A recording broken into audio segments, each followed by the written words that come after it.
बिस्मिल्लाहिर्रहमानिर्रहीम। अस्सलाम वालेकुम नाज़रीन, नई वीडियो में खुश आमदीद।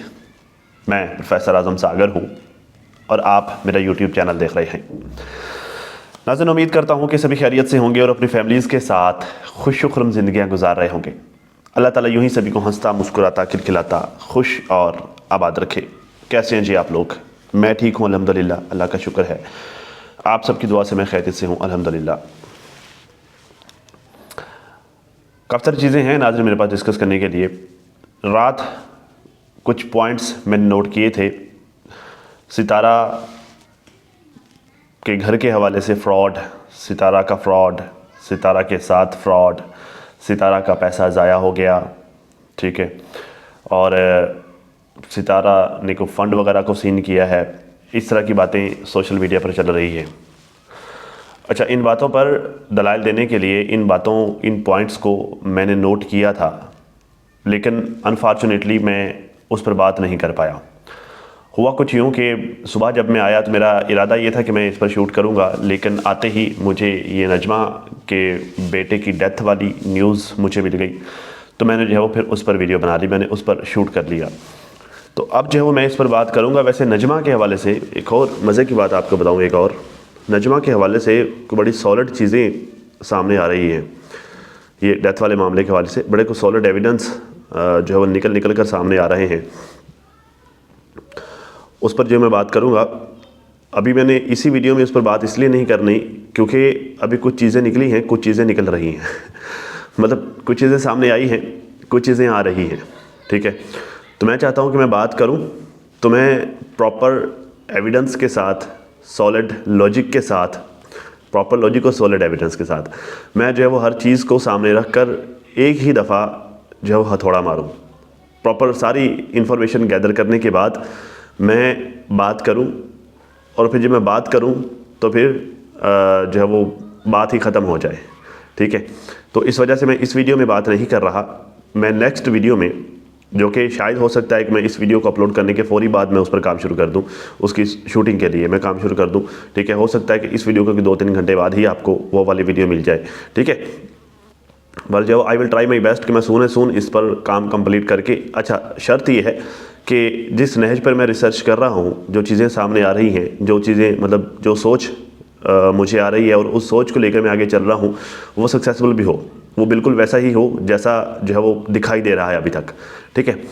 तो अगर तो वैसा ही हुआ तो फिर मैं शूट करके लाजमी वीडियो अपलोड करूँगा, फिर मैं आप लोगों के साथ जो है वो डिस्कस करूँगा, आप लोगों को इन्फॉर्मेट करूँगा, ठीक है। लेकिन अभी फ़िलहाल के लिए ये सितारा के घर वाला मामला, मौसम की तब्दीली की वजह से ना थोड़ी तबीयत अपसेट से चल रही है, गला भी ख़राब है, फ्लू की हल्की पतली शिकायत भी है, तो इस वजह से जो है वो शूटिंग में थोड़ा प्रॉब्लम होता है, बोलने में थोड़ा इशू हो रहा है आजकल, ठीक है। खैर, ये तो ज़िंदगी का हिस्सा, ये चलता ही रहना है। हेटर्स नाज़रीन कुछ पॉइंट्स रेज कर रहे हैं।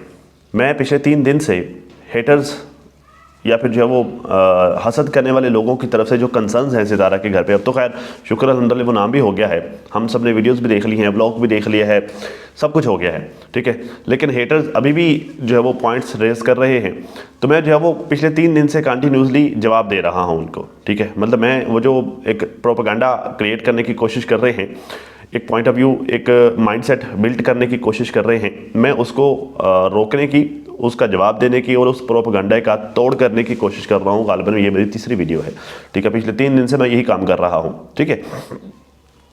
अब कहते हैं जी सितारा का अगर घर जो है वो पहले नाम नहीं हुआ था, मतलब अभी तो इन्होंने शुरू से जो एक स्टेटमेंट बिल्ड की थी वो ये थी कि जी घर ये पहले से नाम हो गया था, ठीक है।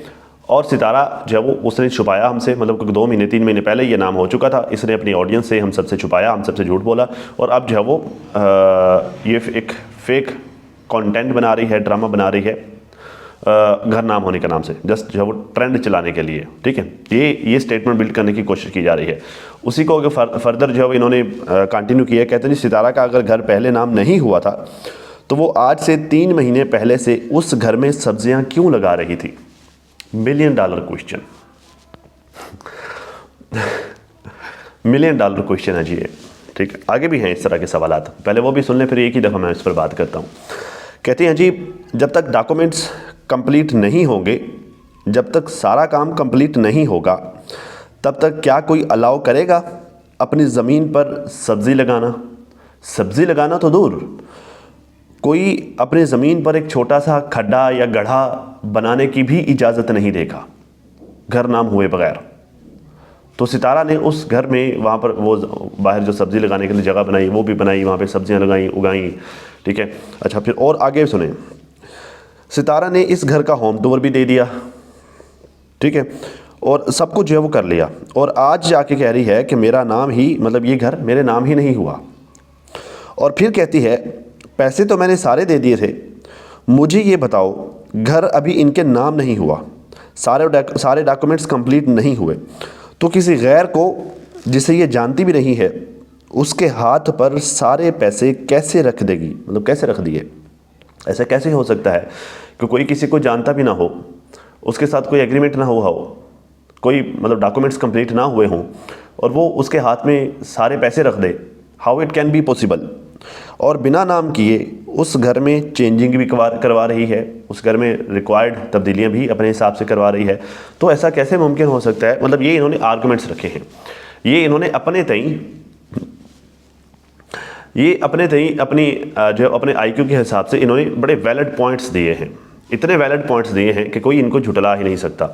इनका ये कहना है कि मतलब बात सारी एक ही पॉइंट पर आकर ख़त्म होती है, एक ही मुद्दे पे आकर ख़त्म होती है कि भाई जब पैसे नहीं दिए मालिक को, नहीं सॉरी, जब घर अपने नाम नहीं हुआ, ठीक है, तो इसने मालिक को पैसे क्यों दिए? और अगर अपने नाम नहीं हुआ, पैसे भी दे दिए हैं, अपने नाम नहीं हुआ घर, डॉक्यूमेंट्स नहीं कंप्लीट हुए, तो फिर उसमें उस मालिक ने उसको वहाँ पे सब्जियाँ काश्त करने क्यों दे दी? उसने उसको घर में घर की रेनोवेशन या फिर तब्दीलियाँ ये वो ETC वो सारा कुछ करने की इजाज़त कैसे दे दी? हालांकि जो घर नाम नहीं हुआ होता, मतलब जब हमको घर बाय करते हैं, कोई प्रॉपर्टी हम बाय करते हैं, जब वो हमारे नाम नहीं हुई होती तो अगला बंदा वहाँ पर एक गड्ढा भी नहीं खोदने देता। तो ये वहाँ पर तब्दीलियाँ कर रही है, AC शेसी वहाँ पर फिटिंग करवा रही है, ये वो सारा कुछ करवा रही है, मतलब वहाँ पर गाड़ियाँ खड़ी हो रही हैं, घर का होम टूर दिया जा रहा है, ये सारा कुछ चल रहा है। तो how it can be possible कि जब ऐसा कुछ हुआ ही नहीं है, घर नाम ही नहीं हुआ, तो ये सारा कुछ इसने कैसे कर लिया? कितनी बड़ी बात, कितना बड़ा सवाल इन्होंने किया है। तो मैं अभी इसका जवाब देने लगा हूँ। देखिए असल में होता ये है, घर या फिर मतलब घर आ जाता है आमतौर पर कमर्शियल प्रॉपर्टी में, सॉरी उसमें रहायशी प्रॉपर्टी में। एक होती है कमर्शियल प्रॉपर्टी जो कारोबार के लिए होती है। अच्छा, एक होती है ज़री प्रॉपर्टी जो खेती बाड़ी के लिए होती है। 3 तरह की प्रॉपर्टीज़ होती हैं।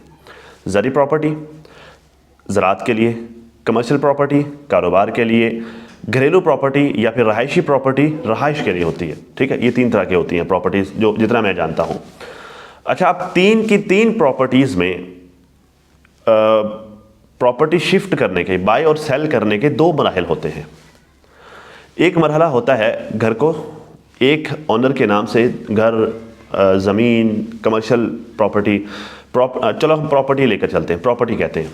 अच्छा, एक मरहला होता है प्रॉपर्टी को एक ऑनर के नाम से दूसरे नाम पर शिफ्ट करना, एक के नाम के कागजात को ख़त्म करके दूसरे के नाम पर कागजात को शिफ्ट करना, दूसरे के नाम की डॉक्यूमेंटेशन करना, दूसरे के नाम की रजिस्ट्रेशन करना, कुछ भी आप कह लें, ठीक है। अब जो है वो इंतकाल होता है उसका,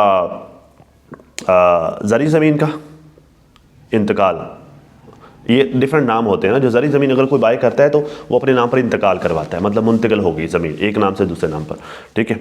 अच्छा, अब रजिस्ट्री होती है कमर्शियल ज़मीन की, जो कमर्शियल प्रॉपर्टी की और घरेलू प्रॉपर्टी की, उसकी रजिस्ट्री होती है, ठीक है। अच्छा, अब जो है वो एक ऑनर के नाम से दूसरे के नाम पर, ये अब चूँकि इनका जो है वो रहायशी प्रॉपर्टी थी तो ये इनकी रजिस्ट्री होनी थी। एक मरहला होता है रजिस्ट्री करवाना, दूसरा मरहला होता है कब्ज़ा देना, कब्ज़ा लेना, कब्ज़ा देना। ये दोनों चीज़ें, दोनों मरहले ही ज़रूरी होते हैं प्रॉपर्टी बाय एंड सेल के वक्त। अच्छा, ये इसके डिफरेंट सिनेरियोज़ होते हैं। फिर अब आमतौर पर होता ये है, बहुत दफ़ा बहुत सारे केसेस में ये होता है कि प्रॉपर्टी एक जो है वो ऑनर के नाम से दूसरे ऑनर के नाम पर शिफ्ट हो जाती है, लेकिन कब्ज़ा नहीं मिलता, ठीक है। वो कोई कभी ऐसा होता है कि मुआहिदा हो जाता है कि ठीक है जी, अभी हमारी, अब जैसे ज़री ज़मीन है कि जी एक के नाम से दूसरे नाम हो गई है, लेकिन पुराने ऑनर की फसल अभी खड़ी हुई है, ऑनर फसल ज़मीन का कब्ज़ा फसल काटने के बाद देगा, ठीक है, ये मुआहिदा हो जाता है। अच्छा, दूसरी सूरत में ये होता है कि अगर फ़र्ज़ किया कोई कमर्शियल प्रॉपर्टी है या रहायशी प्रॉपर्टी है, आमतौर पर ये होता है अगर कोई इस तरह का सिनेरियो हो कि लो जी अभी कब्ज़ा नहीं मिला, प्रॉपर्टी की जो है वो ऑनरशिप ट्रांसफ़र हो गई है। इस तरह कुछ केसेस इस तरह के होते हैं कि जी अगर बिज़नेस है, कोई दुकान है, तो वो वहाँ पे किराएदार बैठा होता है, ठीक है, तो जो है वो कब्ज़ा नहीं मिलता, जस्ट ऑनरशिप चेंज हो जाती है।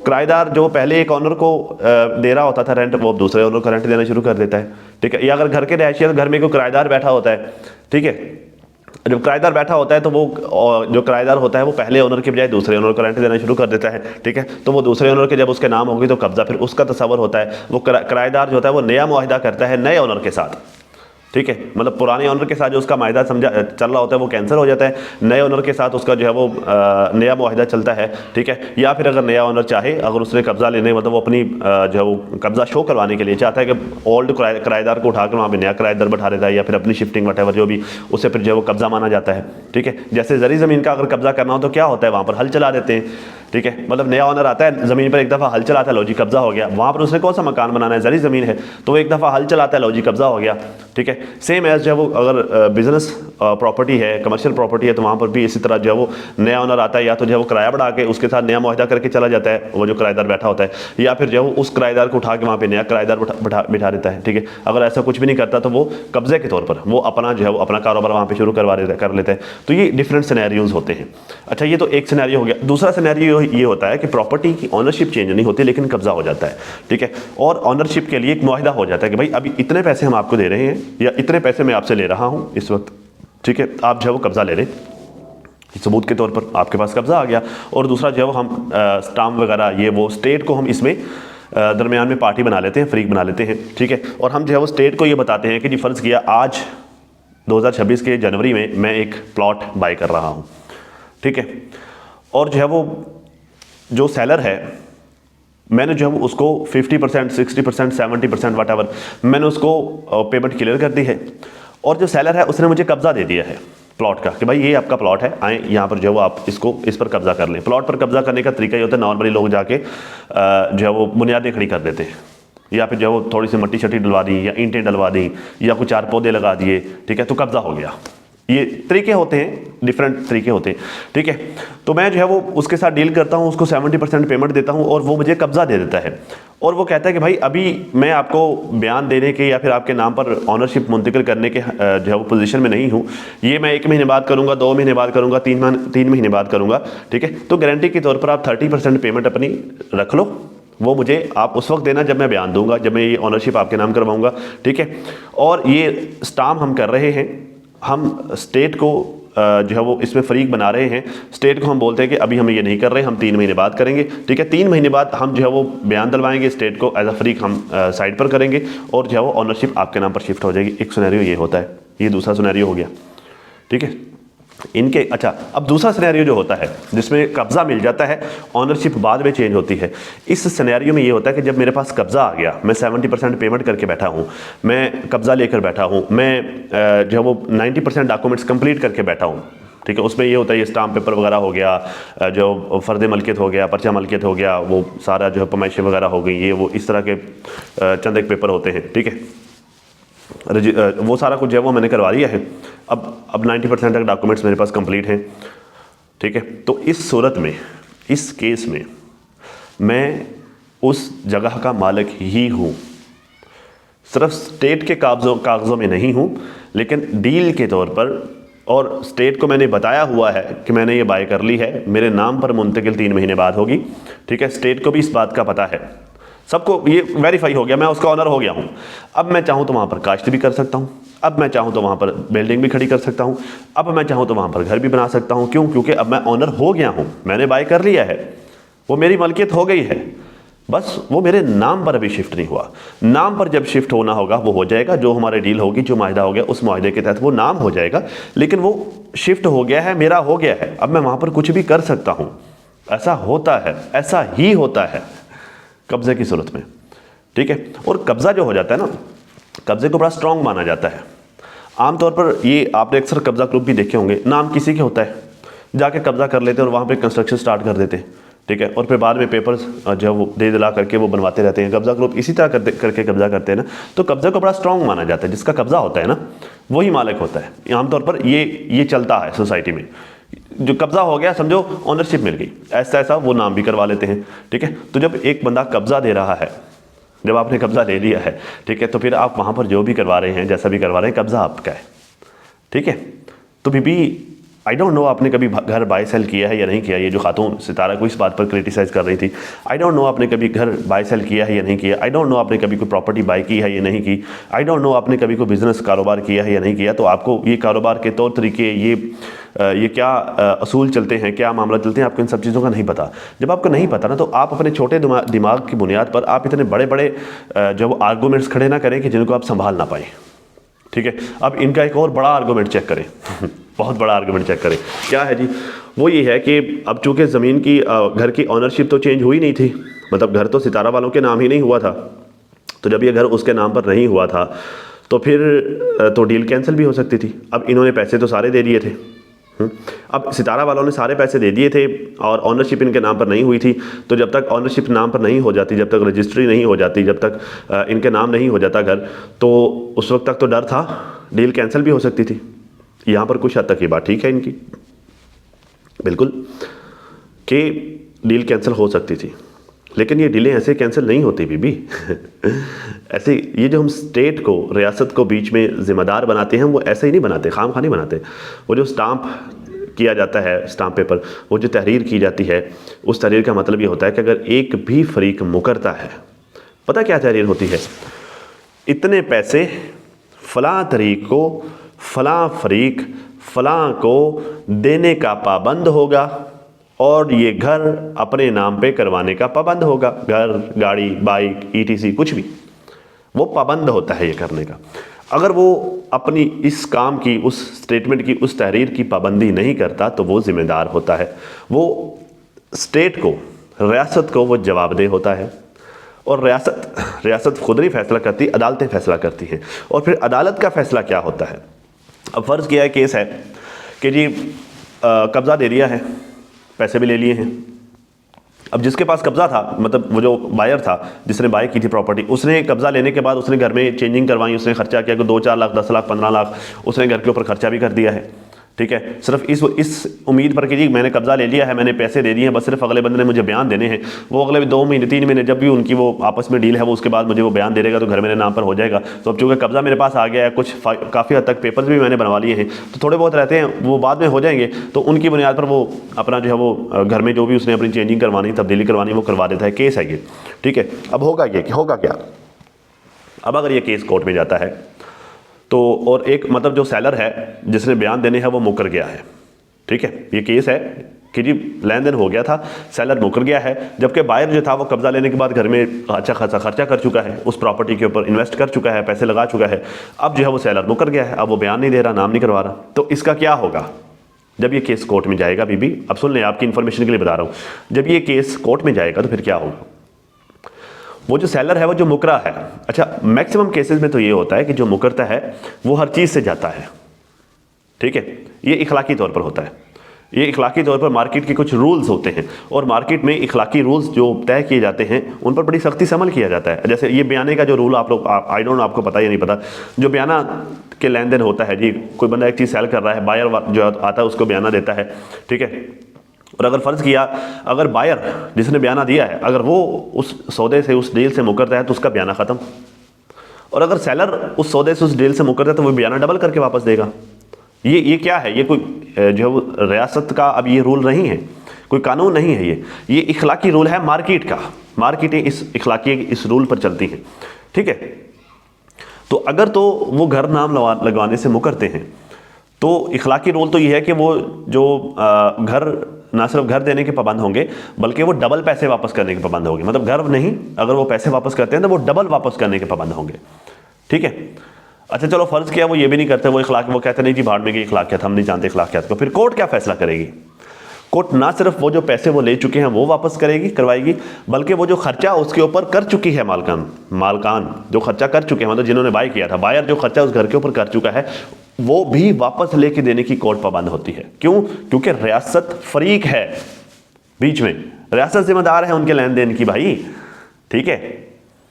तो ये ऐसे खामखा नहीं, जो बंदा सेलर है जिसने मुकरना है वो पागल नहीं है, उसे पता है कि अब मैंने बेच दी और अब अगर मैं मुकरता हूँ तो अब जो है मुझे एक बड़े नुकसान का सामना करना पड़ सकता है, ठीक है, तो उसे ज़्यादा बड़ा नुकसान होगा। वो ऐसे कोई नहीं मुकरता होता, इतने सारे इतना एक्सट्रीम लेवल पर जाकर नहीं कोई भी मुकरता होता बीबी। ये मुकरना मुकराना सिर्फ उस वक्त तक होता है जब कोई डॉक्यूमेंटेशन नहीं हुई या कोई थोड़ा बहुत कुछ भी नहीं हुआ, कब्जा भी नहीं दिया, सिर्फ जो है वो थोड़े बहुत पैसों का लेन देन हुआ है, मतलब बयाना शाना को थोड़ा बहुत लेन देन हुआ है, तो वो चलो अगर कोई 10-20 हज़ार 50 हज़ार बयाना है तो चलो ठीक है, कहीं से ज़्यादा अच्छी ऑफर मिल रही है या चलो मूड चेंज हो गया है तो चलो जो है वो बयाना डबल करके वापस करो, जान छुड़ाओ, मुकर जाओ, ठीक है। ये उस सूरत में होता है, ये ऐसे काम का कोई भी नहीं मुकरता होता। पता नहीं आप ये लॉजिक कहाँ से लेके आते हो, पता नहीं, जो मार्केट की हाव है नहीं, बिल्कुल भी थोड़ा सा भी नॉलेज नहीं है, दुनियादारी समाज किस तरह से चलती है, और उनको जब वो क्रिटिसाइज़ करने लग जाते हैं उस सितारा के ऊपर, उस बेचारे के ऊपर जो जो अपनी मेहनत से यहाँ तक पहुँची है। और एक बार मैं आपको बता दूँ, जो बंदा मेहनत से ऊपर जाता है ना, जो बंदा मेहनत से अचीव करता है तो वो अप एंड डाउन अच्छी तरह से जानता होता है, ठीक है, उसे पता होता है कि क्या हो सकता है क्या नहीं हो सकता, नफ़ा नुकसान वो समझता होता है, ठीक है। इतना पागल नहीं होता वो कि खामखा किसी के हाथ में सारे पैसे उठा कर रख दे। उन्होंने सारे पैसे नहीं दिए थे, आपने साजिद के ब्लॉग में देखा होगा, वो बैंक से पैसे निकलवा कर लेके आ रहा था, इतना बड़ा लफाफा था वो, तो वो थोड़े से पैसे तो नहीं होंगे उसमें, एक बिग अमाउंट थी जो अभी पेंडिंग थी देने वाली। सितारा ने अपनी किसी भी वीडियो में ये नहीं कहा कि मैंने सारे पैसे दे दिए, उसने कहा जी पैसे दिए हुए हैं। अम्मा ने भी कहा जी पैसे तो इसने दिए हुए हैं, सितारा ने भी कहा जी पैसे तो दिए हुए हैं, तो पैसे सारे नहीं दिए थे। ये कहीं नहीं कहा कि हमने सारे पैसे दिए हुए, सारे कोई भी नहीं देता होता, ठीक है ना, कुछ 70-80% दे दिए होंगे, बाकी जो है वो 30 लाख 20 लाख 50 लाख थोड़ी बहुत इस तरह की अमाउंट जो है वो अभी बाद में पेंडिंग होगी, वो जो है वो नाम करवाने पर देनी होगी, ठीक है। इसी तरह डील होती है। तो अभी वो साजिद वो लिफाफा निकलवा के भी लेके आए, वो उन्होंने अब देकर नाम करवा लिया, तो बात खत्म हो गई। बीबी ये तो बड़ी सीधी सी बात है जो आपके छोटे से दिमाग में घुस नहीं रही, और आप जो है वो रोज़ जो एक ही बातें उठा कर लेके आए थे, जो घर नहीं नाम, घर तो पहले नाम हो गया था, अब झूठ बोला, घर पहले नाम हो, भाई अब नाम हो रहा है, क्या हो गया। और पता क्या वजह देती है इस झूठ के, सितारा ने ये वाला झूठ अब इसलिए बोला, उसकी वजह ये कि इसने फ़ंड लेने थे मतलब सितारा ने फ़ंड लेने थे इसलिए इसने झूठ बोला, वो तो हद है यार। मुझे एक बात बताओ बीबी, को मेरे जैसा बंदा अगर यहाँ पर आकर फंडिंग के लिए पुठी सीधी हरकतें करे ना, या फंडिंग का मुतालबा करे, तो चलो समझ में आती है। पता कैसे भी, चलो को 30-35 हज़ार 40 हज़ार मैं महीने का कमाता हूँ, ठीक है, और मुझे जो है वो कीड़ा जो है वो उठा है कीड़ा चढ़ा है कि जी मैंने ट्रेडिंग करनी है या मैंने बिज़नेस करना है, तो मैं जो है वो मुतालबा करता हूँ आकर अपनी ऑडियंस से कि यार देखो मैंने ट्रेडिंग करनी है, तो आप मेरे पास इन्वेस्टमेंट नहीं है, सीख मैं गया हूँ, तो आप लोग जो है वो मुझे कोई $50 दे, कोई $100 दे, कोई $200 दे, तो कर आके जो है वो आप लोग मुझे कोई 2-3 लाख रुपये इकट्ठा करके दें ताकि मैं ट्रेडिंग कर सकूँ, ठीक है। अच्छा, इस केस में मुझे फंडिंग करना समझ में आती है, मतलब मुझे अगर कोई फंडिंग होती है फिर इस तरह करके वो समझ में आती है। क्यों? क्योंकि मैं बहुत थोड़े पैसे कमा रहा हूँ और मैं 30-40 हज़ार कमा रहा हूँ। जो लोग मुझे फंड करने वाले होंगे वो कोई 2 लाख, कोई 3 लाख, कोई 4 लाख यूँ महीने का निकाला होगा, तो वो दो तरह होगा, या तो वो अपनी अखराजात में से पैसे बचाकर मुझे सेंड करेंगे फंडिंग के तौर पर, या फिर वो जो लोग चैरिटी करते हैं वो ज़कात वाले पैसे वो मुझे सेंड करेंगे, जो कि ज़ाहिर है इस तरह मेरे लिए ये एक्सेप्टेबल नहीं है, ना ज़कात का पैसा ना जो है वो ये चैरिटी का पैसा, ये मेरे लिए एक्सेप्टेबल नहीं है, क्योंकि मैं डिज़र्विंग नहीं हूँ। इसलिए मैंने कभी आके इस तरह को मुतालबा किया नहीं। क्यों? क्योंकि मेरी खुददारी आड़े आती है, ठीक है, ये मेरी अना आड़े आती है कि भाई मैं इतना खुददार हूँ कि मैं जो है अगर मैंने कुछ थोड़ा बहुत भी करना है तो मैं खुद करूँगा, मांग कर नहीं करूँगा, ठीक है। मांगने वाला काम ना ज़िंदगी में आज तक किया ना कभी करना है, ठीक है। मेहनत करके खा लूँगा, वही हलाल है मेरे बच्चों के लिए, मेरे लिए, मेरी फैमिली के लिए, सबके लिए। मैं एक मिसाल के लिए समझा रहा हूँ कि यार मेरे जैसा बंदा जो कम पैसे महीने के कमाता है वो फंडिंग के लिए पुठी सीधी हरकतें करेगा तो समझ में आता है, ठीक है, और उसे फंड देना भी समझ में आता है। जो देने वाले होंगे ना उनको फंड देना भी समझ में आएगा कि चलो यार ये बहुत थोड़े पैसे कमा रहा है, ये डिज़र्विंग है, मतलब वो समझेंगे कि यार हम 4 लाख कमाते हैं, ये 30 हज़ार कमाता है, तो चलो ये डिज़र्विंग है, ठीक है। लेकिन यहाँ पे भी सिनेरियो थोड़ा डिफरेंट है यहाँ पे वो 15-20 लाख महीने का कमा रही है यूट्यूब से। मैं एक आइडिया दे रहा हूँ, एग्जैक्ट नहीं बता रहा, 15-20 लाख वो महीने का निकाल रही है। अब जिन्होंने फंडिंग करनी है वो बेचारा वो वही है, ऑडियंस वो वही है, कोई 3 लाख कोई 4 लाख मैक्सिमम कमा रहा होगा, ठीक है। कोई चलो होगा किसी का कोई बहुत बड़ा ज़्यादा बिजनेस होगा, बट फिर भी वो बेवकूफ़ तो नहीं है ना, मतलब उसको भी इस बात का पता है कि जो 15-20 लाख महीने का जो बंदा कमा रहा है वो डिज़र्विंग नहीं है फंडिंग के लिए, वो कोई क्यों देगा, ठीक है। और अगर मेरी खुददारी का ये आलम है कि मैं 30-35 हज़ार कमाते हुए भी मैं फ़ंड लेना गवारा नहीं करता, क्यों? क्योंकि मुझे अपने हाथ से कमा कर खाना अच्छा लगता है। मेरी ये खुददारी है सिर्फ 30-40 हज़ार पर, जो 15-20 लाख कमा रही है उसकी खुददारी का आलम क्या होगा?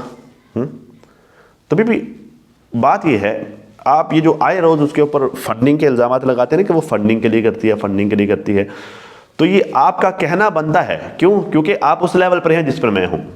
ठीक है, फ़र्क सिर्फ ये है कि मेरी खुददारी है, आपको खुददारी से मसला नहीं है, तो आपको ये फंडिंग लेना देना आपको अच्छा भी लगता है, आपको समझ में भी आता है, और आपका माइंड ये चीज़ एक्सेप्ट करता है कि हाँ वो फंडिंग लेती होगी। क्यों? क्योंकि आप फंडिंग ले सकती हैं, आप उस सिनेरियो में हैं, आप उस पोजीशन में हैं। ठीक है, लेकिन वो नहीं है। ठीक है, आपने कभी सुना है उसके मुंह से कि वो आकर अपनी वीडियो में कह रही हो कि भाई मुझे फंड भेजो, फंड भेजो? कोई पागल है उससे खाम का फंड भेज देगा? कि हराम का माल है लोगों के पास, दरख्तों पे लगे हुए हैं लोगों के पास कि वो तोड़ेंगे, तोड़ के उसको फंड भेज देंगे। आपने कभी सुना है उसके मुंह से? जब उसने कभी मुतालबा नहीं किया, उसने कभी इस तरह की कोई बात नहीं की है फंडिंग वाली, इवन कभी उसने कभी इशारा भी नहीं दिया।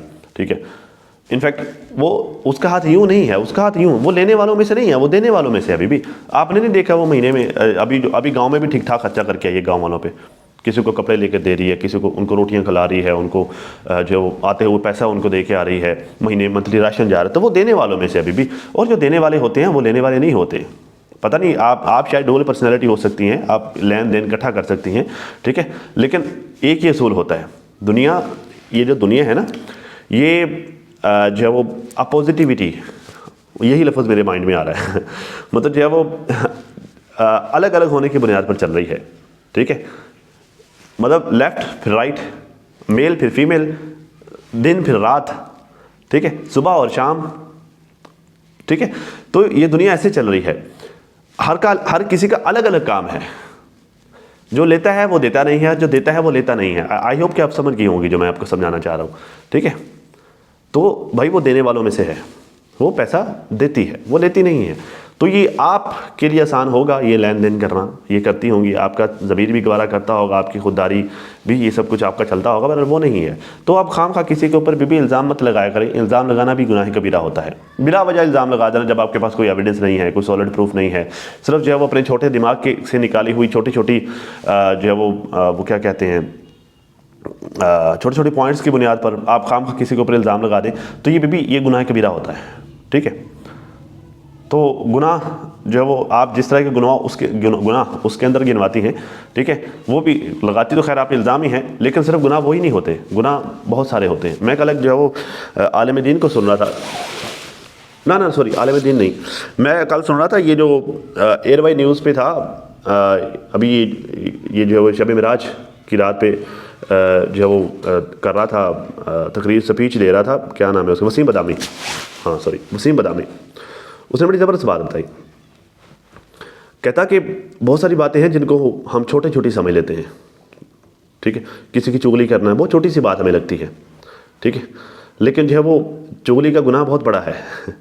ठीक है, किसी की मदद करना हम बहुत छोटा सा जो है वो समझते हैं ना, बहुत छोटी सी नेकी है, लेकिन इसका सवाब बहुत बड़ा है। तो भी बात यह है कि जो छोटी छोटी बातें आप आम समझ कर जाती हैं ना, ठीक है, ये बहुत बड़ी बड़ी होती हैं, इनके बहुत बड़े बड़े गुनाह होते हैं। तो बराए मेहरबानी बचा कीजिए, क्योंकि जवाब आपने देना है। जिन लोगों को आप खिला रही हैं उन्होंने जवाब नहीं देना, बेशक बच्चे हैं या हस्बैंड है जो भी हैं, जिनको आप खिला रही हैं उन लोगों को जवाब नहीं देना, जवाब आपने देना है। जैसे मैं कर रहा हूँ, मैं अगर कुछ गलत कर रहा हूँ तो जवाब मैंने देना है, ना मेरे बच्चों ने देना, ना बीवी ने देना है, किसी ने नहीं देना, मैंने जवाब देना है। तो बीबी उतना ही करते होते हैं जितना बर्दाश्त कर पाओ। आई होप कि प्यार से समझाया है, आई होप कि आप समझ जाएं। तो खैर अब तक इतना ही, अपना और अपनी फैमिली का बहुत ज़्यादा ख्याल रखिए, और साथ अपनी दुआ में मुझे भी लाजमी याद रखिएगा। मिलते हैं किसी नई वीडियो में, तब तक के लिए अल्लाह हाफ़िज़।